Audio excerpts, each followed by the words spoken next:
안녕하세요. 저는 회계사로 일하는 30대 중반의 여자입니다.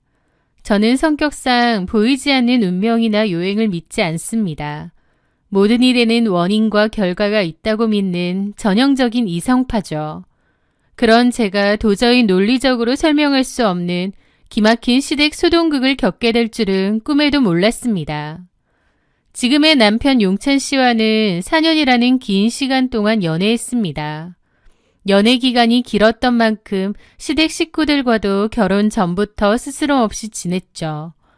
8년 전 지병으로 돌아가신 아버님이 남겨주신 상가 건물 덕분에 저희 어머님은 경제적으로 아주 여유로운 분이셨습니다. 교사 출신답게 교양도 넘치셨고 은퇴 후에는 취미로 시도 쓰시는 분이었는데 스스로를 지식인이라고 잘 말하셨죠. 어머님은 평생 일기를 써왔다고 하셨는데 그 일기는 전부 장롱 안에 따로 보관하신다고 했습니다. 일기도 꾸준하게 쓰시고 시도 많이 쓰시고 책도 많이 읽으시는 그런 분이었죠. 하지만 그런 완벽해 보이는 어머님에게도 아픈 손가락이 하나 있었습니다. 바로 큰아들인 아주버님과 그의 아내, 즉 저의 형님이었어요. 결혼 전부터 어머님은 저에게 형님에 대한 험담을 은근히 내비치셨습니다.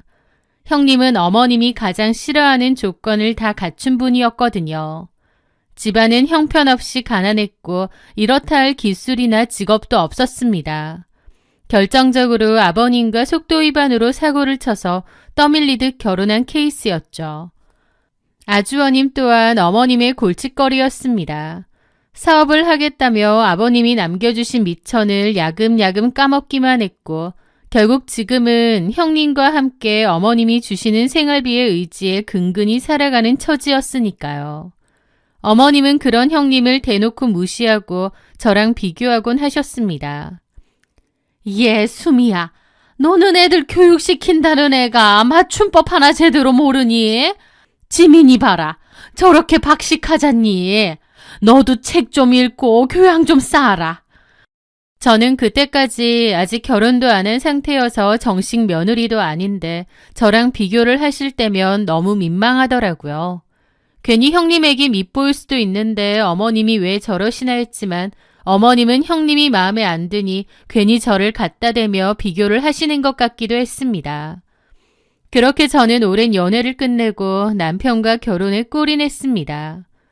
그런데 사실 저희 부부는 결혼 전부터 확고한 약속이 하나 있었어요. 바로 딩크로 살기로 한 것이죠.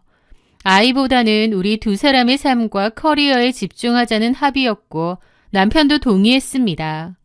그런데 이 소식을 듣고 어머님보다 더 난리를 친 건 다름 아닌 형님이었습니다. 아니 동서, 그게 뭔 소리야? 여자가 자식을 한다면 그게 여자야? 나중에 나이 들어서 후회하려고 그래? 내가 먼저 아이를 낳고 기르는 인생 선배로서 말하는데 결혼에 아이가 얼마나 중요한데.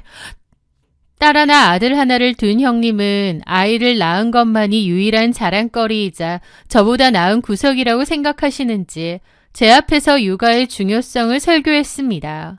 그러면서 어머님께도 제가 아이를 안 가지려 한다고 일러바치듯 말하기도 했죠.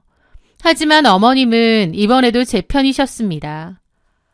쟤네가 어련히 알아서 안 할까? 너가 왜 유난이야? 어머니, 그건 아니죠. 어머님도 손주 기다리실 거 아니에요. 자기들이 그렇게 안 낳고 싶다는데 내가 억지로 낳아라 마라 할 수 있는 것도 아니고. 너도 그런 일 신경 쓰지 말고 너네 집안일이나 돌보고 생활비나 좀 아껴 쓸 생각해라. 아직도 나한테서 생활비 받아가는 거 안 창피하니? 내가 도대체 언제까지 너네 생활비를 줘야 해? 민지 아빠가 자리를 못 잡은 걸 왜 저한테 그러세요? 민지 아범만 들볶지 말고 너도 뭐라도 해. 그리고 너 자꾸 점집 같은 데다 돈 쓸래? 내가 그런 데 다니지 말랬지. 돈 많으면 네 돈으로 다녀. 어머님의 말에 형님은 무안하고 민망한 듯 얼굴만 찌푸리더라고요. 저희 시댁에서 형님은 늘 그런 존재였습니다. 말 한마디 제대로 못 붙이고 면박만 당하는 무능한 며느리. 저는 사실 형님에게 별다른 관심은 없었어요. 형님이 저를 잘 걸고 넘어지고 질투를 해서 그렇지 저는 별 관심이 없었죠. 그런데 이런 관계가 완전히 뒤집히는 사건이 하나 발생했습니다. 평소 형님은 점집을 내 집 드나들듯 다니셨는데요. 천주교 신자이기도 하신 어머님은 그런 형님을 이해 못하셨고 형님이 보살님이 그러는데 라는 말만 꺼내도 불같이 화를 내셨어요. 그런데도 형님은 푼수처럼 눈치도 없이 그런 얘기를 곧잘 하셨죠. 그런데 어느 날 형님이 사색이 되어 어머님에게 달려갔대요. 어머니, 지금 당장 병원 가보셔야 해요. 제가 어제 꿈자리가 뒤숭숭해서 보살님 뵙고 왔는데 어머님 몸속에 커다란 피주머니가 터지려고 한대요. 이번 달 넘기면 큰일 난다고 말씀하셨단 말이에요. 어머님은 평소처럼 면방을 주셨다고 했습니다. 너 또 거기 갔니? 아, 작작해라. 그놈의 점집 타령 좀 그만해. 어머니, 진짜 큰일 나신다니까요. 어머님은 싫다는데도 형님은 포기하지 않았습니다. 결국 아주버님까지 가세해 어머님께 검사라도 받아보자며 설득을 했죠. 건강 염려증이 조금 있던 어머님은 결국 못 이기는 척 병원을 찾아 검사를 받으셨는데요. 그런데 결과는 충격적이었습니다. 복부 대동맥류. 증상도 없이 조용히 커지다가 터지면 손 쓸 새도 없이 사망에 이르는 이른바 시한폭탄 같은 병이 어머님께 있었던 겁니다. 어머님은 곧장 큰 병원에서 수술을 받으셨죠. 그리고 나서 형님을 대하는 어머님의 태도가 180도 달라졌습니다. 수술에서 깨자마자 형님부터 찾으셨거든요. 큰애야, 네가 아니었으면 나는 정말 큰일 날 뻔했다. 어머님은 형님의 손을 잡고 눈물을 흘리셨습니다. 그날 이후 형님을 보는 어머님의 시선은 손바닥 뒤집듯 달라졌습니다. 생활비 타가는 무능한 며느리에서 시어머니의 목숨을 구한 생명의 은인이 된 거죠. 형님은 이때를 놓치지 않았습니다. 어머님께 본인이 다니는 용한 보살님을 소개했어요. 평소라면 콧방귀를 뀌셨을 어머님이지만 그 수술 이후로 형님의 말이라면 파츠로 매주를 쓴다고 해도 믿을 어머님이 되셨어요. 그렇게 어머님은 형님의 손을 잡고 점집의 문턱을 넘게 되었습니다. 형님이 자주 간다는 곳은 천지보살이라는 곳이었어요. 평소 이성적이고 스스로를 지식인이라 부르셨던 어머님인데 어머님이 완전히 그 천지보살에게 푹 빠지셨습니다. 수술 이후 어머님의 판단력이 상당히 흐려지신 것 같더라고요. 언젠가부터 형님보다 어머님이 그 보살집에 더 열렬히 가셨거든요. 그러면서 저한테도 보살집에서 들은 얘기를 하시는 거예요. 지민아, 보살님이 그러는데 올해는 서쪽 기운이 너랑 안 맞는다더라. 그리고 이 부적 네 베개 밑에 꼭 넣어둬. 애군 방지하는 부적이니. 어머니, 저 기독교예요. 이런 거 안 믿어요. 나도 천주교였어. 이거는 종교랑 상관없어. 내 말대로 하라니까. 어머님은 갑자기 그 보살이 줬다는 이상한 부적을 지니고 다니셨습니다. 어머님이 그 보살을 더 믿고 의지했던 건 그 보살이 어머님의 과거도 기가 막히게 잘 맞추고 어머님의 고민도 속속들이 다 알고 있었다는 거예요. 다른 가족들은 전혀 몰랐던 고민들을 말이죠. 어머님이 평생 가슴에 묻어두었던 비밀들을 족족 맞히면서 그 보살에 대한 어머님의 맹신은 더욱 커졌습니다. 어머님은 형님과 그 보살 이야기를 자주 나누었고 알게 모르게 그 점집에 수백만 원씩 복채를 갖다 바치거나 부적도 엄청나게 사셨어요. 저는 그런 어머님이 이해가 안 됐습니다. 그래서 좋게 좋게 말씀드렸죠. 어머님이 그 보살님 만나서 얘기 나누시고 속마음 털어놓으시고 그런 건 좋은데 부적 사시거나 구슬한다거나 막 그러지는 마세요. 그런데 제가 좋게 말리니 어머님 눈에선 불꽃이 튀더라고요. 내가 어련히 알아서 한다. 네가 참견할 일 아니야. 네? 저는 그냥 걱정돼서. 무슨 걱정? 그런 소리 하지 마라. 괜히 부정탈라. 어머님은 이미 그 점쟁이한테 상당히 빠지신 것 같았습니다. 어머님이 염려되어 남편에게 말해도 남편은 엄마를 누가 말리겠냐며 그냥 내버려 둘 수밖에 없다고 하더라고요. 그런데 문제는 그 화살이 언젠가부터 저에게로 향하기 시작했다는 거예요. 어느 날 어머님이 저희 부부를 급히 부르셨습니다. 용찬아, 지민아, 너희 당장 딩크니 뭐니 하는 헛소리 집어치워라. 보살님이 그러는데 너희 집에 아이 울음소리가 안 들리면 우리 용찬이 명줄이 짧아질 수도 있단다. 이게 다 지민이 사주가 너무 세서 남편 기운을 다 빨아먹고 있어서 그렇대. 저는 귀를 의심했습니다. 저를 복덩이라고 부르기까지 하셨던 어머님의 입에서 나온 말이라고는 믿기지 않았죠. 게다가 제가 회계사로서 커리어를 쌓고 잘 나가는 것이 오히려 남편의 앞길을 갉아먹는 행위라는 겁니다. 어이가 없어서 그랬죠. 어머니, 그게 무슨 말씀이세요? 저는 제일 열심히 해서 저희 부부 앞가림 잘하고 있는데 제가 뭘 어쨌다고요. 보살님이 그러셨어. 네가 기가 너무 세대. 네가 일을 그만두고 들어앉아서 남편 뒷바라지를 하며 애를 낳아야 이 집안이 산단다. 어머니, 그게 말이 되나요? 왜 안 돼? 그것 봐. 내가 말했잖아. 애 낳아야 된다고. 형님은 옆에서 고소하다는 듯 입꼬리를 실룩거리고 있는데 기가 막히더라고요. 저는 그럴 일 없다고 했고 남편도 우리 집 일은 알아서 하겠다고 선을 그었습니다. 하지만 어머님은 급기야 제 허락도 없이 저희 집에 들어와 침대 매트리스 및 신발장 구석구석에 부적까지 붙여놓으셨어요. 남편 용찬 씨에게 하소연해봤는데 남편도 난처해 하더라고요. 엄마가 진짜 왜 저러시지? 내가 엄마한테 잘 말씀드릴게. 미안해, 자기야. 저는 그 속에서 형님과 그 천지보살이라는 사람이 너무 의심스럽더라고요. 뭔가 제가 모르는 비밀이 있을 것 같았죠. 그러던 중 제 인내심이 바닥나는 사건이 터졌습니다. 퇴근 후 청소를 하다가 침대 매트리스 깊숙한 곳에서 또 다른 노란 부적을 발견한 겁니다. 이번엔 도저히 참을 수가 없었어요. 저는 그 길로 부적을 챙겨 시댁으로 향했습니다. 그런데 어머님은 안 계시고 형님만 계신 거예요. 제가 들어오니 좀 당황하더라고요. 여기서 뭐 하세요? 어머님 뵈러 왔다가 안 계셔서. 그런 동서는? 저도 어머님 뵈러요. 그런데 형님이 제 손에 들린 부적을 보고는 날뛰더라고요. 아니, 동서! 지금 손에서 구기고 있는 거 그거 부적 아니야? 맞아요. 아니, 어머님이 다 잘 되라고 비싼 돈 주고 해오신 걸 그렇게 함부로 대하면 어떡해.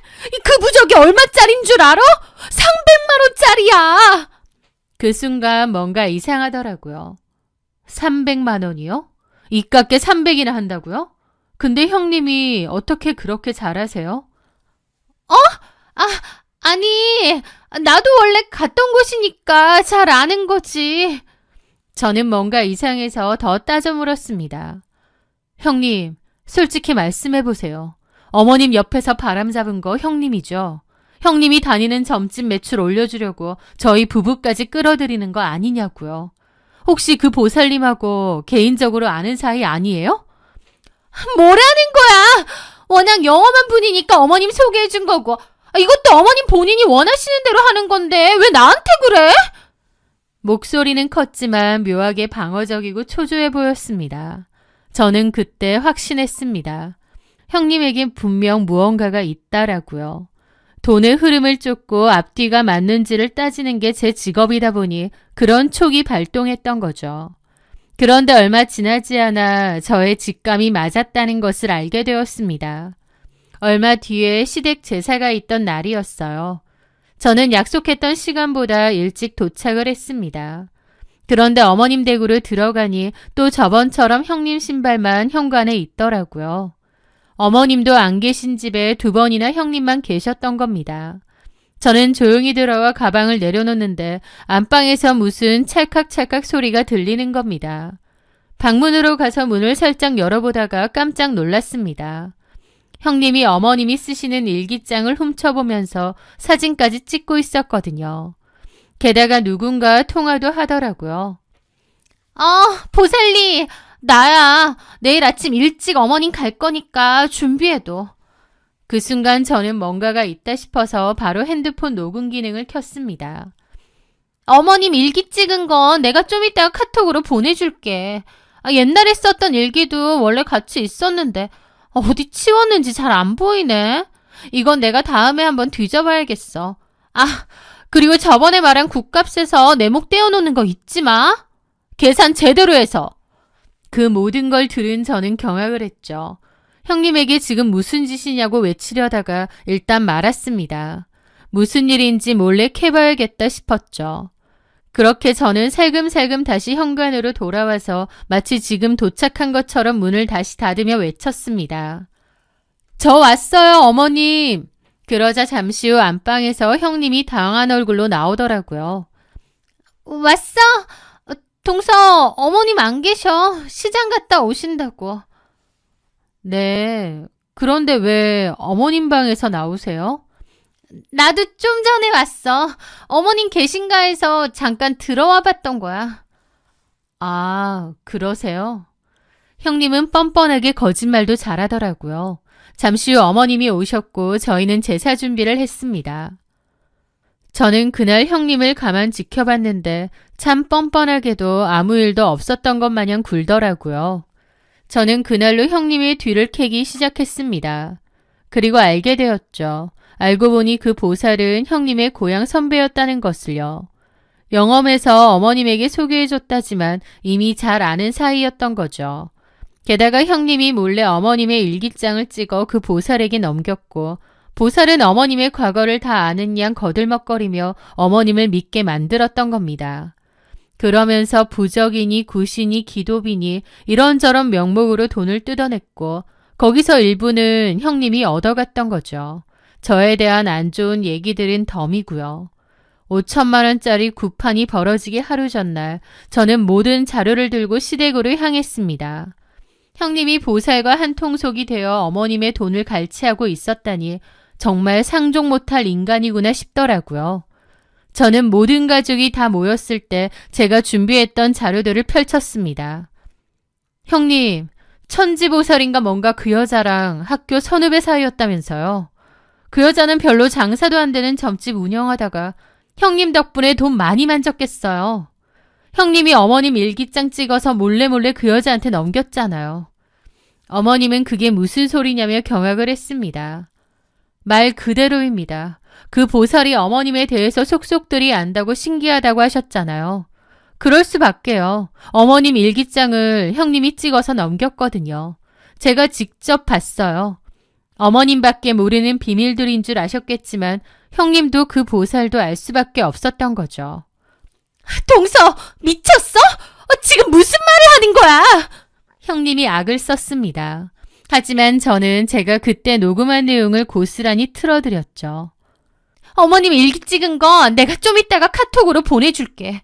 옛날에 썼던 일기도 원래 같이 있었는데 어디 치웠는지 잘 안 보이네. 이건 내가 다음에 한번 뒤져봐야겠어. 그리고 저번에 말한 국값에서 내 목 떼어놓는 거 잊지 마. 계산 제대로 해서. 녹음 어플을 통해서 흘러나오는 본인의 생생한 목소리 앞에서 형님은 사시나무 떨듯 떨기 시작했습니다. 제 남편도 아주버님도 경악을 했죠. 집안에는 무거운 정적이 감돌았습니다. 어머님이 용한 신통력이라 믿었던 모든 것이 사실은 큰며느리가 몰래 훔친 일기장에서 나온 정보였다니.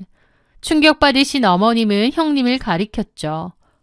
너 이게 다 사실이야? 네가 어떻게 나한테 이럴 수가 있니? 어머니, 뭔가 오해가 있는 듯한데. 네 폰 내놔봐라. 네? 어디 직접 보자. 왜 이러세요, 어머니? 일이 안 되나? 그 순간 아주버님이 한숨을 내쉬며 형님 폰을 뺏으려 했습니다. 형님과 아주버님은 폰 때문에 실랑이를 벌였지만 결국 아주버님이 형님 폰을 낚아챘어요. 그리고 사진첩을 확인해보니 미처 지우지 못한 어머님 일기장 사진들이 고스란히 있더라고요. 세상에, 정말이네. 어떻게 가족한테 사기를 치니? 어머님의 비명 섞인 통곡에 아주버님의 형님의 어깨를 거칠게 잡아 끌며 소리쳤습니다. 야, 권수미, 너 미쳤어? 어떻게 엄마한테 이런 짓을 해? 모든 게 탄로나자 형님은 바닥에 주저앉아 통곡하며 빌기 시작했습니다. 어머니, 잘못했어요. 저도 처음엔 정말 어머님을 위해서 소개한 건데 잘못했습니다, 어머니. 처음부터 이럴 의도는 아니었어요. 민지 아빠 사업은 안 되고 애들 학원비는 밀리고 어머님한테 받는 돈은 정해져 있고 돈이 너무 급해서 그랬어요. 보살이 먼저 제안한 거라고요. 그 모습에 어머님은 허탈한 얼굴로 자리에 주저앉으시더라고요. 어머님은 그 길로 형님을 집에서 쫓아내셨습니다. 당장 나가라. 내 눈앞에서 사라져. 어떻게 네가 나한테 이런 짓을 벌이니? 이런 게 사기지 다른 게 사기야. 다시는 내 집 문턱 넘을 생각 마라. 그 일로 아주버님과 이혼 위기에 처했고 시댁의 모든 지원이 완전히 끊기게 되었습니다. 어머님은 더 이상 아주버님 내에 생활비든 사업자금이든 주지 않았어요. 저는 아주버님이 형님하고 단박에 이혼할 줄 알았는데 애들이 있어서 그런지 이혼은 안 하더라고요. 어머님은 그것도 너무 괘씸한지 아주버님도 잘 안 보고 지내십니다. 한바탕의 일이 지나간 후 어머님은 저를 따로 부르셨어요. 예전에 고집스럽던 모습은 간대없고 많이 초췌해진 모습으로 제 손을 잡으셨습니다. 너한테 정말 미안하고 민망하다. 내가 그 가짜 신통력에 눈이 멀어 너를 원흉이라 부르고 야무진 척하고 살았는데 내가 제일 멍청했어. 아니에요, 어머니. 사람이 약해지면 무언가에 의지하고 싶은 법이래요. 지금이라도 아셨으니 다행이죠. 이제 점집 대신 친구분들 만나서 맛있는 거 먹으러 다니시고 시 쓰시면서 마음 편히 지내세요. 그날 이후 시댁에는 평화가 찾아왔습니다. 어머님은 더 이상 그 점집 근처에는 얼씬도 하지 않으십니다. 저와 남편의 딩크 생활도 이제는 온전히 존중해 주시고요. 가끔 어머님은 당신의 서재에서 시를 쓰시다가 저에게 전화를 걸어 읽어주시곤 합니다. 그런데 아직도 의문이긴 해요. 어머님이 아프신 건 어떻게 맞췄는지요. 그건 어디 일기에 써 있는 것도 아닌데 말이죠.